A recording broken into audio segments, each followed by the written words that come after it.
Hello, this is Richard Peers from Finextra TV Unplugged, and I'm joined today by Elliot Coad, who's co-founder of Offset Earth. Elliot, hello, how are you today?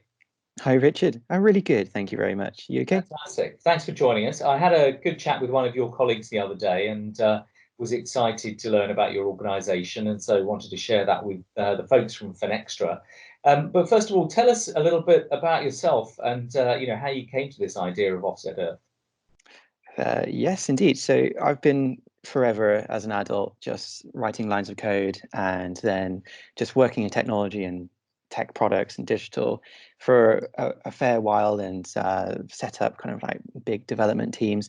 But all the while, burning in the back of my mind is this deep concern of old climate change. And I just found I wasn't I just found that I wasn't be able to match the kind of the concern of climate change that's out there with my own real contribution. Like, how was I really contributing? So, about a year and a half ago, I made the jump from my previous role, which is nothing climate related, into making a product that can really help everyone essentially contribute to the climate crisis. So tell us a bit about it. We know, I think most people know what offsetting is, and we know the idea of offsetting. And there's all sorts of question marks out there about, does the money go to do what it says it's going to do? So what sort of challenges did you see in the market, and how do you guys address it? Yes, it's certainly on the back foot with carbon offsets. I can't think of anything else that has had a rockier history. Um, but after having done a significant amount of research and consulting with advisors, there's really no other vehicle out there that converts your money into quantifiable carbon reductions. So being able to put a number against how much CO2 you removed out of the atmosphere, and for that is carbon offsets essentially come to the rescue. And as you say, project quality has been an issue over the years. So one of the very first things I needed to put to bed was this real climate action? Was it permanent? And that opens up a can of worms, but for the right reasons. It is hard, but there are ways through it. And essentially, my background isn't climate science.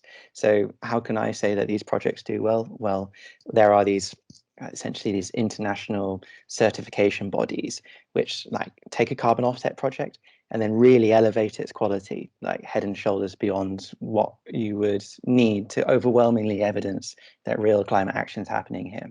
So yeah, it's in faith of these environmental NGOs that put that quality into these projects, because without it, it's a bit of an open market, really. Yeah. So give us an example of one of the projects. I know Madagascar was a project that was referred to in my previous conversation, and any example that suits you. But take us through, how do you engage, identify, verify the data and so forth, and then obviously engage with your customers. Yes, so the quality and the kind of monitoring and reporting and the auditing and the process, that all comes from, all wrapped up by a certification body. So we have just gone straight to the one that's regarded very highly as being the best out there, which is handily named the gold standard. And it was co-created by the WWF as well as 30 other environmental NGOs. So they really add the quality there and the value. And we essentially shortlist from that, from gold standards shortlist of projects. We essentially go, well, any of these projects are exceptional, so we'll just pick and choose. Over the last 2 months, we've just taken on board a climate science committee, and there's now an advisory board who give us just that extra level academic and industrial experience kind of background and more of a strategy on what we need to do. But essentially, these projects are really varying. So as you say, in Madagascar, that's reforesting, but mangrove trees, these amazing kind of climate allies of ours, where these mangrove trees, which are on the coastal areas, they grow 4 times faster than a tropical rainforest does. So there's a real imperative to them being supporting them, and the kind of 3/4 of all tropical fish have to lay their eggs in the roots. Without the roots, the fish are useless. So lots of these projects have kind of symbiotic kind of climate impacts as well as an ecological impact, and that's one that we really favor. And then, so that's a real backbone of what we do, reforestation. It's in the kind of the heart of a lot of people. and then we kind of pair it up with some other lovely humanitarian projects. For example, just the other month, it was in Malawi, that was essentially repairing broken water wells. So charities would install a water well to improve access to clean water, but charities wouldn't have enough money to keep it maintained. They'd fall into out of maintenance, and then this particular project would be actually repairing the water well. But how does that result in carbon emissions being reduced? It's because these local communities aren't having to go and find dirty water sources and then boil up all the water that they were about to drink. And so, not to mention the amazing quality of life improvements on the ground. You've just got, there's a whole lot less wood and coal and everything else being burnt to try and boil the water. So there's a real mixture. Yeah, really interesting, really interesting. It's good to see that social dimension. And so if you go back to Madagascar for a minute, so if I've done my offset, I've done it because I'm attracted to that particular piece. You've issued, the funds to them to keep the mangrove in situ. How are you proving traceability?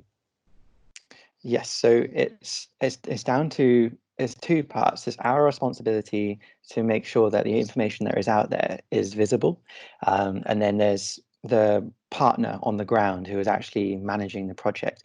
So they are routinely audited. They're not allowed to state any carbon emissions have been removed in the atmosphere without some auditor going and randomly sampling the trees. And what we look for, on our Earth side, is to double check that they've got a real squeaky clean history, that they've got a long history as well. You can't just, for this to be our backbone of what we're getting behind, they can't have just appeared on the market just a month ago with no real kind of credentials behind them. Wow. So it is the auditing and monitoring. What's the role for technology as well in this? Oh yeah, so there's a previous project that we just supported, which was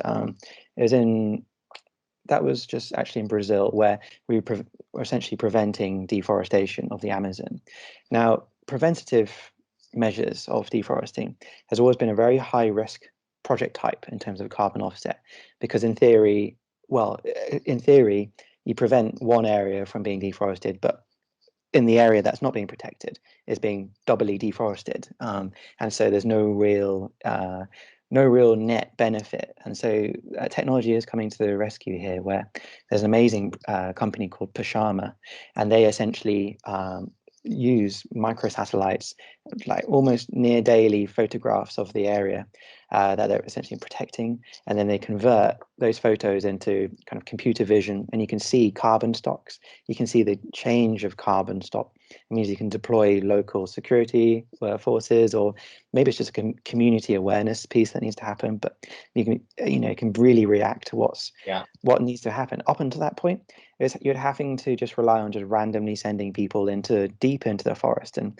as you can imagine, this talking at hundreds of thousands of hectares of forest to keep an eye on, and that sort of thing is really changing the overall quality of these sorts of projects. Yeah, we're really interested in that whole intelligent edge, in terms of satellites and the Internet of Things, and even people using basic technologies to submit data, and then using blockchain, etc., to get that safely across to people like yourself and the certifiers.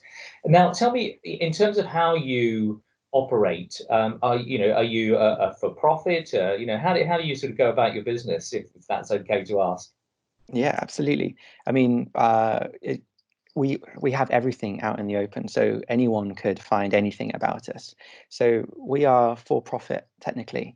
There is no kind of there's no category that kind of really sums us up as kind of a legal level, but we'd class ourselves as a social enterprise.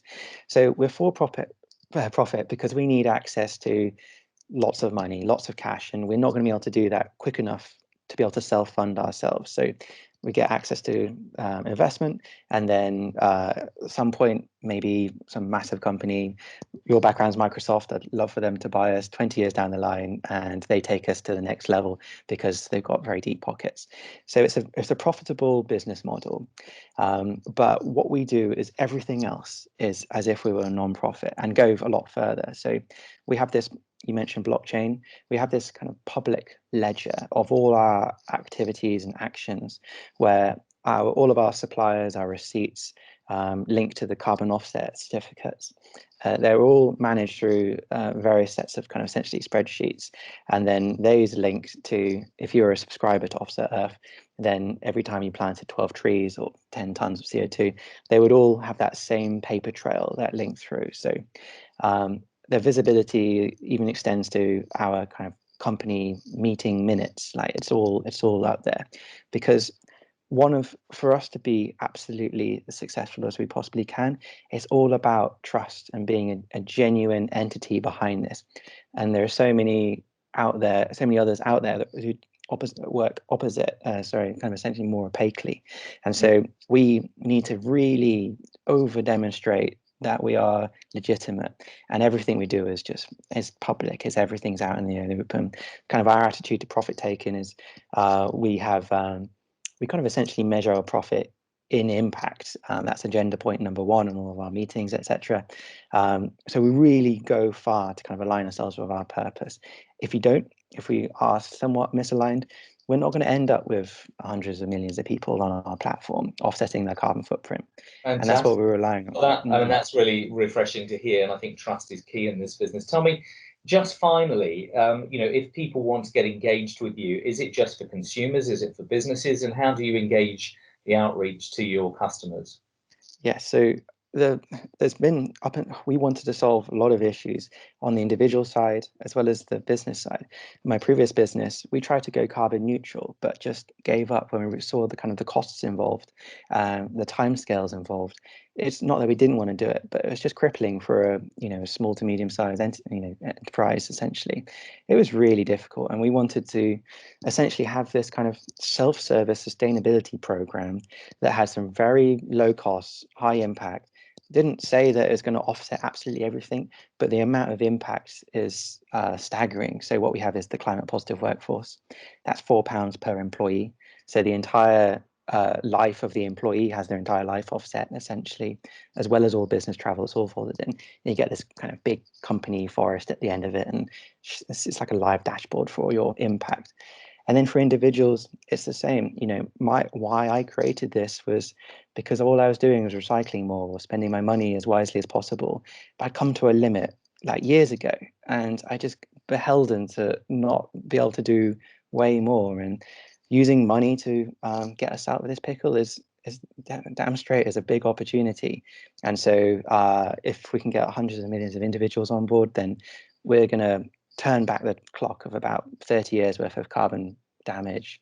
That's what we're trying to do. And so we're plugging in anything. And the same with like e-commerce as well. So with Zapier, you can plant a tree based on any sale from your shop. We've got accountants doing any sort of kind of contract that they deliver, just kind of trees, carbon offsets, and all sorts of things. Just plugging in, essentially, just bringing your tools or bringing closer to the carbon, to the climate impact that you could. And play via APIs into your own e-commerce engine, and then you can hook into this service.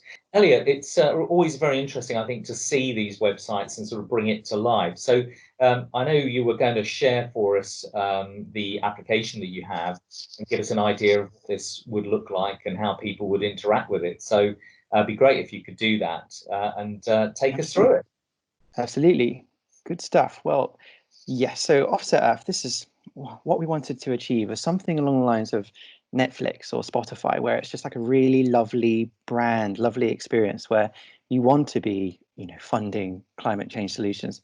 So as we see here, essentially you become a subscriber and you get to grow your own forest, 12 trees at a time. You're reducing carbon pollution through supporting a big variety of kind of real climate action, and you're also challenging your own carbon footprint, so awareness of your own emissions.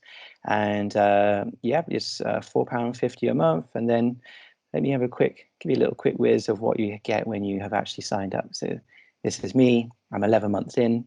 I've funded 544 trees. You get to see how your forest is coming along. There's little aspects every now and again, like we don't issue our profit into cash. We issue it in terms of trees. So all of our subscribers the other day just got 300 more trees each. Yeah, this is essentially what you get behind, and this is kind of a living, breathing kind of all your projects that you've been essentially funding. Listen, thank you so much for joining us today. We'd love to talk more. Always these things always seem to run out too soon. But thanks for joining us, and look forward to hearing how things progress in the very near future. So thanks for joining us today, Elliot. Great stuff. Thank you very much, Richard. Take it easy.